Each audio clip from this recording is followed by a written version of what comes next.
இந்தியாவின் பிரதமரை தேர்ந்தெடுப்பதற்கான தேர்தல் நாடு முழுவதும் நடைபெற்று வருகிறது. தமிழகத்தில் கடந்த 19ஆம் தேதி முதல் கட்ட தேர்தல் நடைபெற்று முடிந்துள்ளது. இதற்கு முன்னதாக தமிழகத்தில் தேர்தல் பிரச்சாரம் நடைபெற்றுக் கொண்டிருந்த போது சென்னையிலிருந்து நெல்லைக்கு கட்டுக்கட்டாக பணம் கொண்டு செல்லப்படுவதாக ரகசிய தகவல் பறக்கும் படையினருக்கு கிடைத்தது.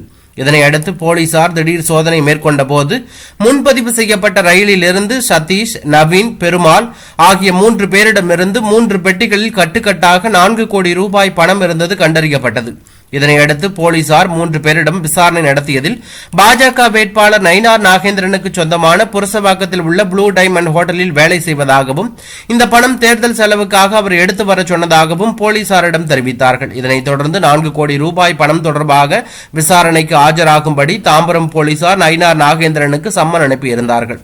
ஆனால் விசாரணைக்கு ஆஜராகாமல் காலம் தாழ்த்தி வந்தார். இந்த நிலையில் இன்று காலை தாம்பரம் போலீசார் நயினார் நாகேந்திரனை சந்தித்து சம்மன் கொடுத்துள்ளார்கள். இது தொடர்பாக செய்தியாளர்களிடம் பேசிய நயினார் நாகேந்திரன் மே 2ஆம் தேதி விசாரணைக்கு ஆஜராக இருப்பதாகவும் விசாரணைக்கு முழு ஒத்துழைப்பு வழங்கப்படும் எனவும் தெரிவித்தார்.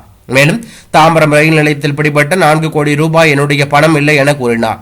எங்கேயோ பறிமுதல் செய்யப்பட்ட பணத்தை என்னுடன் தொடர்பு படுத்துவதாகவும் கூறினார். தமிழகம் முழுவதும் 200 கோடி ரூபாய்க்கு மேல் தேர்தல் ஆணையம் பறிமுதல் செய்யப்பட்டுள்ளது. ஆனால் 4 கோடியை பறிமுதல் செய்யப்பட்டதாக கூறி இந்த விஷயத்தில் நான் டார்கெட் செய்யப்படுவதாகவும் இதனை அரசியல் சூழ்ச்சியாக பார்க்கப்படுவதாக நயினார் நாகேந்திரன் தெரிவித்துள்ளது பரபரப்பை ஏற்படுத்தியுள்ளது.